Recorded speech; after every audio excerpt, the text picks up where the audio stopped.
think about yesterday morning. Not the idea of it. The actual thing. What did you eat for breakfast? Here's the real test. Did you see it? The plate, the light in the kitchen, the mug warm in your hand? Or did you just know it? A fact you read somewhere once. I had toast. No picture. No kitchen. No light. Just information sitting there flat the way you know your own zip code. Check honestly before you keep watching. This part matters more than it sounds like it should. Because the answer splits people into two completely different worlds, and almost nobody realizes the other one exists. Somewhere out there right now is a woman who remembers nearly every single day of her life. Give her a random Tuesday from 20 years ago, and she'll tell you what she wore, what was on the news, what she ate for lunch, and probably what she thought about it at the time. And the one thing she wants most in the world is to forget. We're getting there. Stay with me.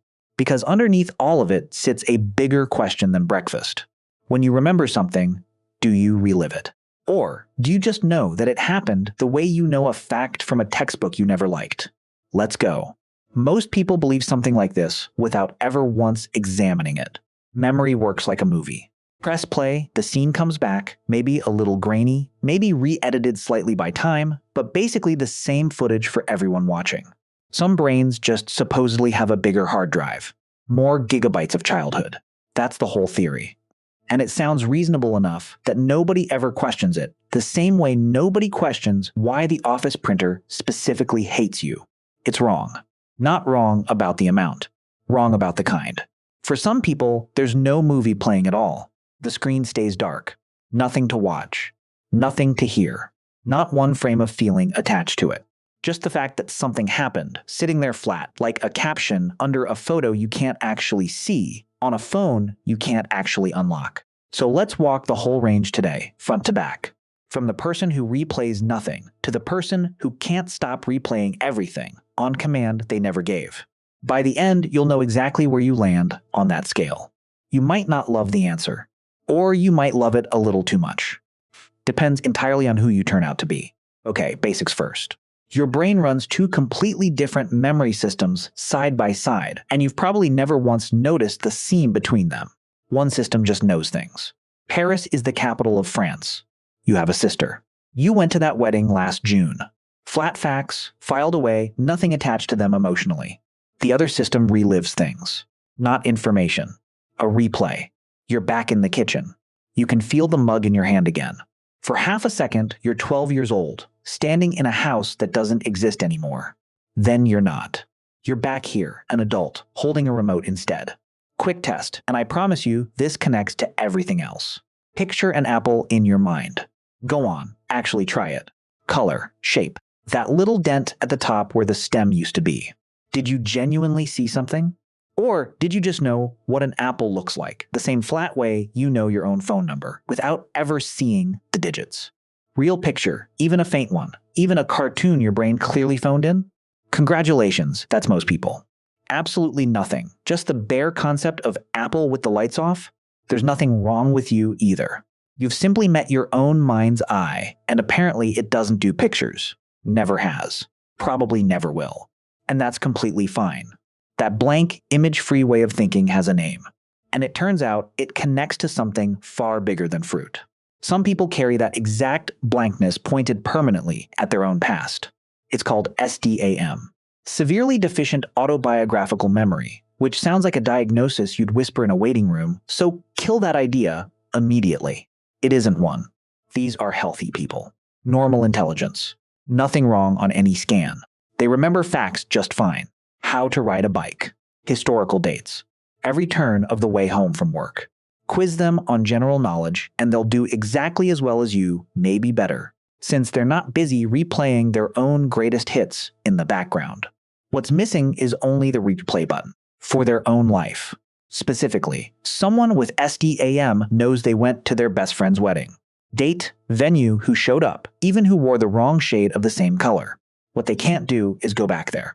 No first dance flickering behind their eyes. No feel of the room, the music, the heat of it. Just the fact of it, filed neatly, the way you'd file a stranger's vacation photos someone else described to you secondhand. A small group of researchers up in Toronto kept running into people who all described this exact same gap, independently. with no idea it had a name or that anyone else on Earth felt it too. Eventually, they gave it one. Sit with that for a second. Imagine knowing, as a fact, that you were there for the biggest days of your life, and none of them ever actually come back to visit. Here's what should genuinely surprise you, though. Most people with SDAM aren't sad about it. Some describe it as almost peaceful.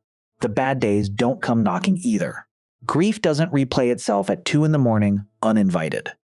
It happened. It became a fact. It filed itself away with everything else. No drama. No reruns. Which brings us to the other end of the spectrum entirely. And this is where it gets uncomfortable. If SDAM is a life with the replay button missing, there's a far rarer condition where the button is jammed permanently on play. Every single day you've ever lived, whether you like the footage or not. It's called HSAM, Highly Superior Autobiographical Memory. Hand someone with HSAM any date at all from their adult life, and they'll tell you the day of the week, what they wore, what was in the news, sometimes exactly what they had for lunch, and who they were annoyed at while eating it. Fewer than 100 people on the entire planet have ever been confirmed to have it. Rarer than you'd think a superpower needs to be before someone writes a movie about it. The first case science ever properly documented was a woman named Jill Price. She didn't write to researchers bragging about her gift. She wrote asking for help making it stop. She described her own memory as a film that never turns off. Every day of her life, replaying, uninvited, whether she wanted the rerun or not. The good days. The humiliating ones.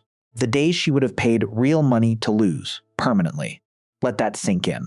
The one ability most of us would beg for, on our knees. And the person who actually has it wanted a refund. One detail wrecks the whole fantasy too. HSAM doesn't make you smarter. It definitely doesn't make you better at finding your keys 10 minutes after you set them down. People with it still miss appointments. Still blank on a name at a party. It isn't a photographic memory of facts in general. It's a photographic memory of exactly one subject, their own life, running on a loop they never signed up to install and can't find the settings to switch off. Picture your own camera roll, except it uploads itself automatically every single day, forever, with no delete button anywhere in the app. One end, a life with no rewind at all. The other end, a life that never stops rewinding. Both real, both rare.